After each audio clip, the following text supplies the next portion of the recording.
Olá, muito bom dia a todos. Vocês conseguem me ouvir bem? Bem melhor agora?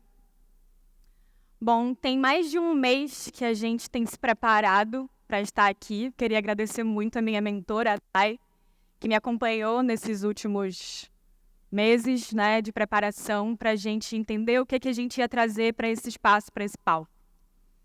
Mas eu acordei hoje e me deparei com o cenário que todos nós estamos vendo hoje. E eu decidi fazer pequenas mudanças nessa minha fala.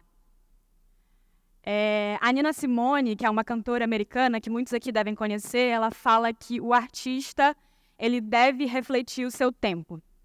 E eu sou uma artista também. E eu pensei um pouquinho mais além e fui no lugar que o ativista ele só existe porque ele reflete o seu tempo. E eu sou uma ativista também. E o tempo que a gente tem hoje, o tempo de Amazônia que a gente tem hoje, é esse que a gente está olhando aqui para fora. É o tempo daqui do Rio Negro, o tempo da fumaça, é o tempo dessa dificuldade de respirar, é o tempo desses olhos cheios de lágrimas marejados dessa fumaça. E isso não é só aqui em Manaus, isso está se repetindo por muitos outros estados da Amazônia. Então, não tinha como começar a minha fala sem falar sobre isso que a gente está vivendo hoje, porque parece que a gente, enquanto ativista, a gente tem dado uma de cavaleiros do apocalipse, de trazer tantas notícias ruins, de apontar essas nossas dificuldades e tentar também, ao mesmo tempo, mitigar essas soluções e testar tudo que a gente tem ao nosso alcance de solução. Eu pensei em iniciar essa fala dizendo que, como filha de Oxóssi, que é o caçador, que é o rei de Queto, o rei das matas e da fartura e da abundância, ele me abençoou em nascer nesse território, em nascer amazônida.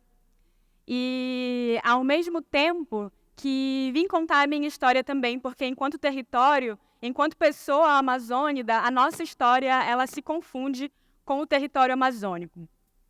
E queria trazer um pouco também da história da linhagem matriarcal da minha família, que a nossa linhagem matriarcal é uma linhagem muito de justiça, da busca de justiça. Eu tenho a honra de estar com a minha mãe aqui na plateia hoje e eu queria que vocês dessem uma salva de palmas para ela também.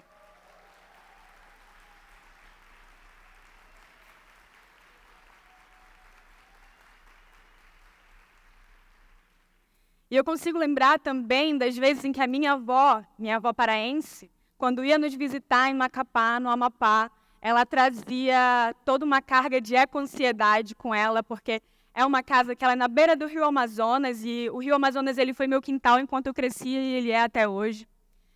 E ela tinha essa eco-ansiedade porque era muito próximo da beira do rio, e ela tinha medo desse rio subir demais, ela tinha medo de chuvas muito fortes chegarem na nossa casa.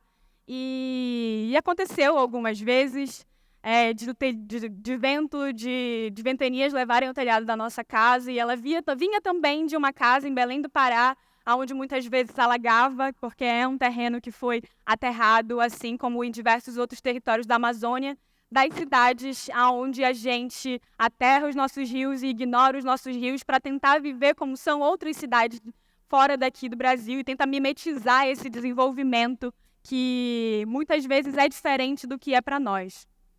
E hoje a nossa geração, a minha geração, vive essa geração da ansiedade climática. De acordar todos os dias e não entender, não saber como que vai ser o dia de amanhã e como que a gente vai conseguir lidar realmente com ele. E nesse mês passado, eu tive a honra, inclusive, de dividir uma mesa com a Wanda Witoto, que vai estar aqui hoje também. E a gente estava em São Paulo, e eu deitei para dormir, e essa realidade climática ela veio me visitar, inclusive, no meu sonho. Eu sonhei que eu estava num barco, navegando, e nesse barco a gente passava por um fio muito fino de água, de um rio que eu reconhecia de lá do estado do Amapá, da minha época de pesquisadora, da minha época de graduação em biologia. E eu lembro de sentir essa angústia muito grande de estar naquele barco, de estar naquele rio e de olhar aquele cenário, aquele barranco, aquele fio de água marrom que passava.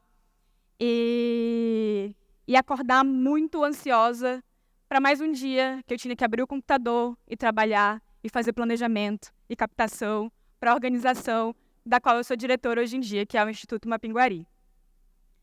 E esse dia que eu acordei foi um dia de muita angústia, eu acordei chorando muito, porque eu sabia que aquilo não era só um sonho, aquilo era a realidade que a gente está vivendo hoje.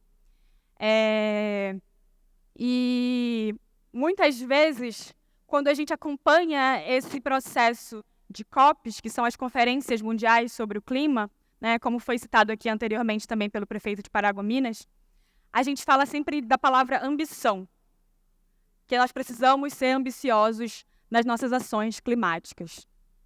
Mas, infelizmente, essa ambição ela não está no perfil dos nossos tomadores de decisão. Eu fico muito feliz, inclusive, de falar depois do prefeito de Paragominas, né, de toda essa história que a gente ouviu aqui, porque é dessa ambição que a gente precisa ser ambicioso e que os nossos líderes, tomadores de decisão, façam essas decisões ambiciosas realmente.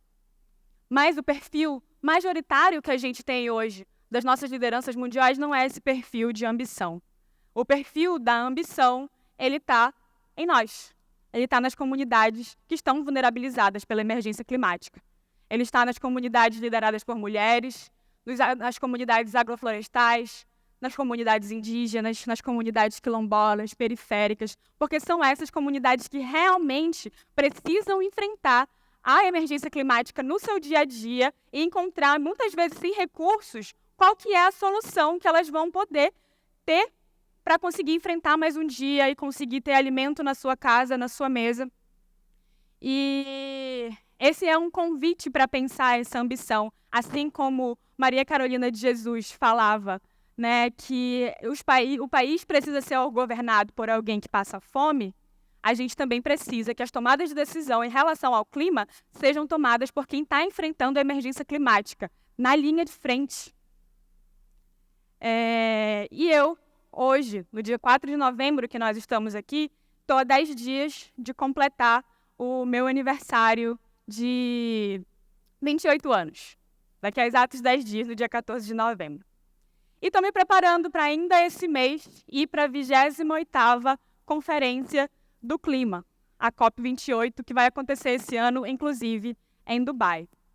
Então, ao mesmo tempo, a minha história ela vai se confundindo com essa história de emergência climática, de um problema que não foi causado pela minha geração, que a gente vive as consequências e a gente está nessa busca por entender qual que é essa solução que a gente vai criar para esse futuro. E, como exemplo disso, a gente tem trabalhado dentro do Instituto Mapinguari pensando em quais são as nossas emergências locais. E uma das nossas emergências locais ela está completamente direcionada à alimentação. Os estados do Norte e do Nordeste estão na liderança dos rankings dos estados em que mais tem insegurança alimentar. E, ao mesmo tempo que a gente trabalha com conservação, a gente trabalha também com questões socioambientais e como as comunidades se agregam nesse processo. Então, a gente encontrou, na implementação de pequenos sistemas agroflorestais, uma solução para a gente encontrar pequenas soluções para grandes problemas. E um desses grandes problemas é a insegurança alimentar e o outro grande problema é a emergência climática. Então, os sistemas agroflorestais são conhecidos por ser esse sistema que você tem resiliência climática e você consegue plantar, né, em comunhão diversas espécies que você pode se alimentar também. Então, no início desse ano, de 2023, a gente implantou esses pequenos sistemas na comunidade do Curiaú. E uma das atividades que a gente teve esse ano, que foi mais querida assim, por mim, que eu me lembro com muito carinho, foi a atividade do banquetaço. Porque, ao mesmo tempo que a gente fez a implantação desses sistemas agroflorestais, e a gente teve a Lelis, a gente teve o Marinaldo, e a gente teve o Felipe plantando e colhendo, que são moradores da comunidade, são nossos parceiros no Instituto Mapinguari, a gente montou cestas básicas regionalizadas. Ao invés de a gente ter ali um macarrão, a gente ter um biscoito dentro da cesta básica, a gente colocou macaxeira, a gente colocou farinha, a gente colocou ovo e galinha caipira e a gente pôde colocar também até açaí dentro dessa cesta básica. E a gente fez a distribuição dessas cestas lá no bairro dos Congós, que é um bairro que é de periferia dentro do estado do Amapá. Ele é de área de baixada, área de ponte, para quem conhece, né, as palafitas da região amazônica. E uma das maiores felicidades que a gente teve foi encontrar esse caminho de solução desse escoamento da comida. Então, a gente tem quem produz e não consegue escoar, e a gente tem quem precisa de uma alimentação saudável e de qualidade. E dentro dessas felicidades, a gente teve, inclusive, a Anália, que faz parte da equipe da comunicação do Mapinguari, que acompanhou todo esse processo de colheita e pôde entregar uma das cestas básicas para a tia dela, que é moradora do bairro dos Congós. E isso é uma grande felicidade para todo mundo poder acompanhar isso. E a gente não fez esse processo como um assistencialismo para a comunidade, a gente fez como um case para demonstrar para o governo do estado que é possível, sim, a gente juntar essas duas pontas de conexão. E que para que a gente realmente possa transformar esse processo de escoamento de verdade em uma política pública. Não pensar apenas no mercado como um mercado para gerar mercado. O mercado ele já existe porque as pessoas estão em insegurança alimentar e elas devem ser as nossas prioridades nesse processo de direcionamento da alimentação. E nesse ponto de juntar e de unir o local ao global, estou me preparando, como já falei anteriormente, para ir para a 28ª Conferência das Mudanças Climáticas. E a gente tem, dentro do nosso cenário de futuro, poder olhar para essa COP30. E essa COP30 ela tem alguns significados muito especiais, porque ela também é o aniversário de 10 anos do Acordo de Paris, no qual o Brasil realmente foi uma grande liderança e foi um grande protagonista dentro desse processo. E a gente precisa retomar essa liderança. E como a ministra Marina Silva disse ontem aqui nesse palco, ela não pode ser só da boca para fora. Ela precisa realmente dessa ambição que a gente está falando. E o Acordo de Paris, um dos pontos principais dele é justamente que a gente limite o aumento da temperatura global a 1,5 graus. E a gente realmente está muito perto de chegar nesse limite final do Acordo de Paris. E imaginem só, a gente ainda não chegou nesse limite de 1,5 graus. E olhem o cenário que a gente tem aqui fora. E aí eu convido várias pessoas também que estão assistindo a gente na live para olharem as suas janelas e pensarem nesse cenário que a gente tem aqui hoje. E esse espaço que eu tenho aqui hoje está sendo muito especial e eu gostaria de convidar vocês para pensar nesse lugar como uma cápsula do tempo para mim, porque eu também vou estar entregando um legado enquanto juventude na COP30, vou estar comemorando meus 30 anos também na COP30.